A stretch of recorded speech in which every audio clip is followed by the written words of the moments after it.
شامل ہیں، متعلقات بھی، کہ اولادیں بھی، ہمارے دوست بھی شامل ہیں، اور ہمارے عزیز و اقارب بھی شامل ہیں، کہ حضور صلی اللہ علیہ وسلم نے ارشاد فرمایا صحابہ کرام سے کہ میری دعاؤں کو اپنے عمل سے تقویت دو، میری دعاؤں کو اپنے عمل سے تقویت دو۔ تو الحمدللہ کوئی ایسا موقع نہیں ہے، اگر دلیل چاہتے ہو، گواہ چاہتے ہو، بھائی اختر غازی صاحب موجود ہیں، کوئی ایسی جگہ نہیں جہاں ہم نے تمام دوستوں کے لیے، عزیز و اقارب متعلقین کے لیے دعا نہ کی، ان کی اولادوں کے لیے نہ کی ہو، ہر طرح کی اس کی۔ اب عمل کو درست کریں تو فضل کا دروازہ کھلا ہوا ہے، سبحان اللہ، ماشاءاللہ، اب عمل درست کرنا آپ کا کام ہے، دروازہ کھل گیا، اب گھسنا آپ کا کام ہے۔ اگر آپ گھسو گے نہیں تو پھر کیا ملے گا؟ دروازے ہی کھول رہے ہیں نا، اب آپ کا کام ہے کہ آپ اس فضل کا دعا ہوگی آپ کے لیے انشاءاللہ، ہر مقام پر، کوئی جگہ نہیں، یہاں تک وسلم کے روزے کے سامنے بھی ہم نے کر دی، وہاں بھی کر دی دعا، وہاں بھی الحمدللہ جو تھوڑا وقت بھی ملا تو اس میں ہم نے،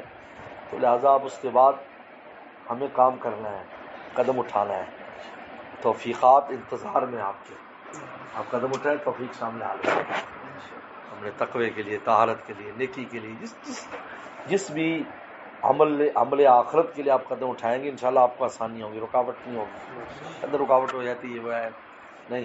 لیکن اب قدم اٹھانا آپ کا کام ہے۔ وسلم جب صحابہ سے کہہ رہے ہیں کہ میری دعاؤں کو اپنی دعا سے میری عمل کو اپنے عمل سے میری دعاؤں کو تقویت دو،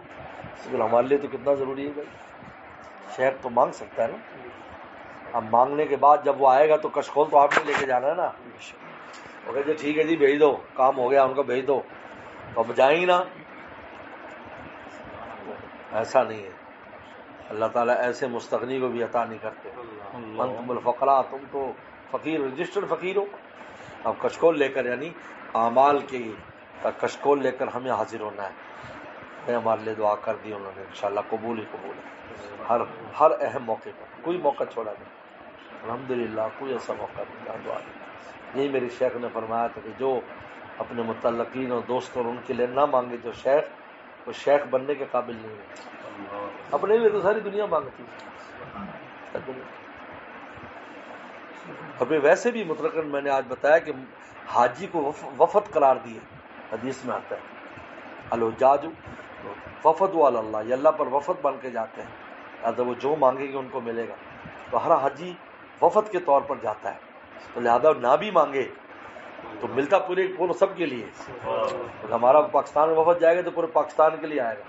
اب حصہ ہے، کسی کا کراچی میں زیادہ حصہ ملے گا، بابر نگر کو تھوڑا ملے گا، لیکن ملے گا ضرور جو مال لے کے آئے گا، لہذا وفد ہے، اور پھر وفد ایسا ہو جو نام لے کر درخواست دے، تو پھر تو بتائیے کیا ہے، سبحان اللہ، ماشاءاللہ، حدیث انصاف ہے، وفد ہے، حاجی وفد ہوتا ہے، یہی وجہ ہے، اچھا یہی وجہ ہے اس کا، دیکھو راز سنو، مولویانہ گفتگو بھی بیچ میں لگاتے ہیں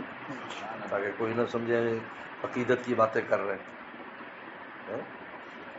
یہی وجہ ہے کہ یہ عید کی جو نماز ہے، عید الاضحیٰ کے ساری امت پر واجب ہونے کی وجہ کیا ہے، اس کی حکمت کیا ہے؟ رمضان کی جو ہوتی ہے عید الفطر، اس لیے کہ اللہ نے روزے کی توفیق دی، نماز پڑھو، اور یہاں پر آپ میں سے کچھ لوگوں کو، ایمان والوں کو بطور وفد کے وہاں بلایا ہے، تم شکرانہ ادا کرو، اگر آپ کسی کو نہ ملے کہیں تو ہو سکتا ہے کہ کہیں نادر روایت میں ہم نے مطالعہ کیا ہو، لیکن ہمارے علم میں بات، ذہن میں بات ہے، اس لیے کہ تم نماز پڑھو، کیوں؟ آپ نے کوئی عبادت تو نہیں کی، اس لیے کہ تم میں کچھ لوگ وہاں گئے ہوئے ہیں، آپ کے ہر ملک کا نمائندہ ہوتا ہے ہمیشہ، لہذا تم لوگ شکرانہ ادا کرو کہ تمہارا وفد وہاں گیا ہوا ہے، اللہ میاں نے ہمارا وفد وہاں،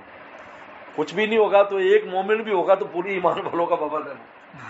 ان کی خیر و برکات ملے گی، امت کے لیے جب مانگے گا تو سب کو مل جائیں گی، یہ قربانی وہ الگ ہے، معاذ اللہ وہ تو سنت ابراہیم، لیکن اس کا اس عید کی نماز جو یہ ہے، یہ کس چیز کی نماز، یہ خوشیاں مناؤ، کس بات پر کہ جی وہ وہاں گئے ہیں،